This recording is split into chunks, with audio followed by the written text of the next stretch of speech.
Aquel que no conoce su historia está condenado a repetir los mismos errores.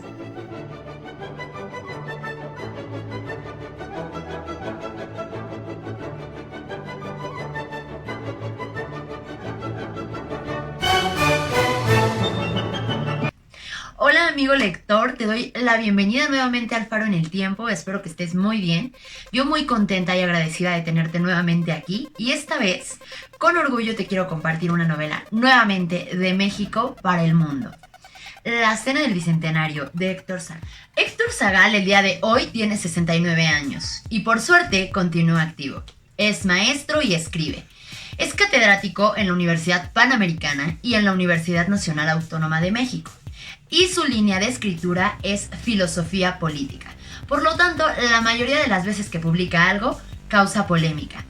Esta novela en particular sigue una línea meramente histórica y básicamente es la historia de México desde la independencia hasta el 2012, fecha en que se conmemoró el Bicentenario.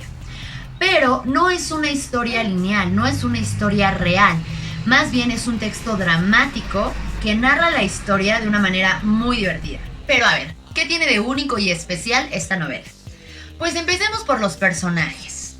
En todos los capítulos hay un personaje o dos de la historia de México. El primero, por ejemplo, es de Porfirio Díaz y su secretario de Hacienda, José Ixtli Manzur. Ahí sí hay prudencia en la cronología de tiempo. Pero ¿qué pasa en el segundo, que están Antonio López de Santana y Agustín de Iturbide?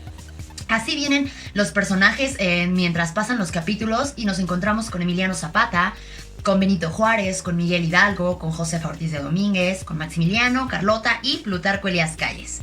Pero ¿cómo es posible que estos personajes de la historia de México compartan tiempo y espacio? Pues solo es posible en una obra dramática, y es precisamente ese el gancho mágico que te ata a este libro. Pero si no sabes sobre historia de México, te platico rápidamente que todos estos personajes vivieron en distintas épocas. Mientras Sor Juana, por ejemplo, vivió en la época novohispana, Hidalgo vivió en el siglo XIX y Zapata en el siglo XX. O sea, no hay manera de que estos personajes pudieran haber compartido tiempo y lugar. Lo que me parece bastante interesante es la manera en la que el autor estructura la novela, teniendo como base simplemente la ideología y la personalidad de cada uno de estos personajes. La trama del libro, la verdad es que también es bastante buena. Se trata de una cena que se lleva a cabo en el castillo de Chapultepec para conmemorar el bicentenario de la independencia. Los anfitriones de esta cena son Carlota y Maximiliano. Entonces, ya se imaginarán el derroche y la cantidad de lujos que hubo en esa cena. Y esto me parece súper divertido, me parece una sátira política completamente, porque la fecha en la que se lleva a cabo la cena es el 13 de septiembre de 2012. O sea, obviamente, el gobierno en turno no es el Segundo Imperio Mexicano. Sin embargo, el derroche del gasto público sí era una característica del sexenio que abarcó el año 2012. Entonces, esta manera en la que utiliza los personajes me parece bastante acertada y me parece que cumple con su objetivo de burlarse de la política, o más bien de quejarse de la política detrás de una burla.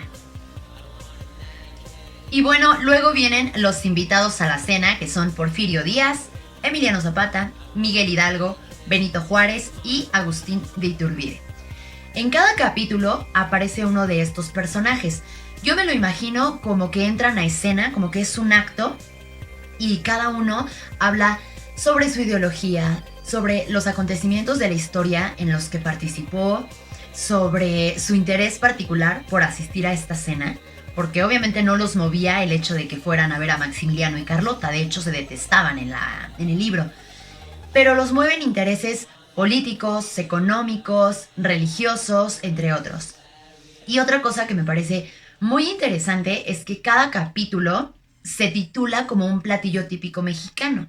Y a lo largo de toda la narración aparece muchísima comida mexicana.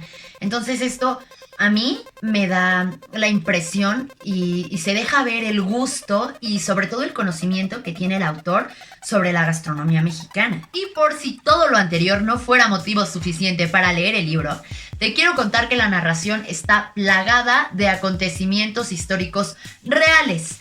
Aunque la narración principal, que es la cena, no fuera real, sí hay detrás, en cada uno de los capítulos, muchísimos acontecimientos que sí ocurrieron.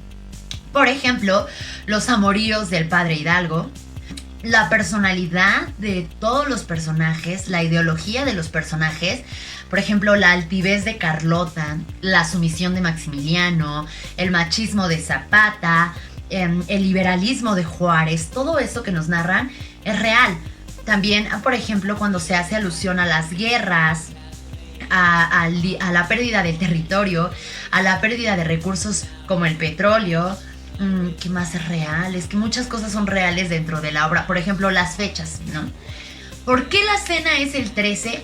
A mí me parece que se hace referencia a la conmemoración de los niños héroes. Es el 13 de septiembre.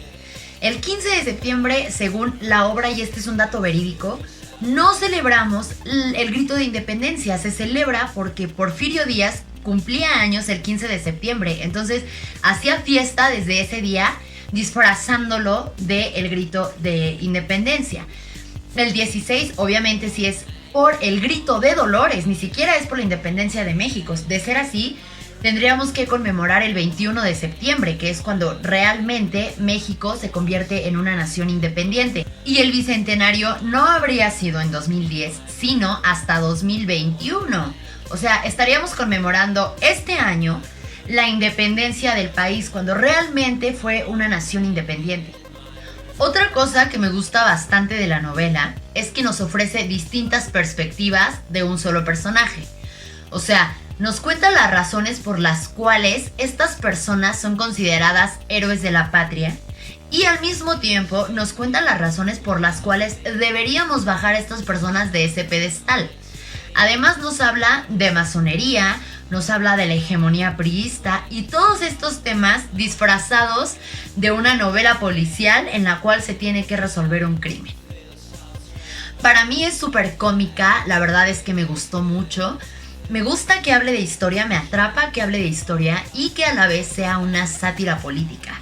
El autor es una persona muy preparada y la verdad es que me da muchísimo gusto que sea profesor y que enseñe historia a las personas que les interesa. Ya basta de la historia de héroes, basta de la historia de los buenos y los malos, de los vencidos y los vencedores. Es hora de que se enseñe una historia real, una historia desde un punto de vista más objetivo, más imparcial. Bueno, espero que esta reseña te haya motivado a buscar y leer este libro. De ser así, déjame un comentario para saber tu opinión. No te olvides suscribirte para recibir más contenido y leer mínimo 30 minutos al día. Mi nombre es Jimena Urgo y esto fue El Faro en el Tiempo. Hasta la próxima.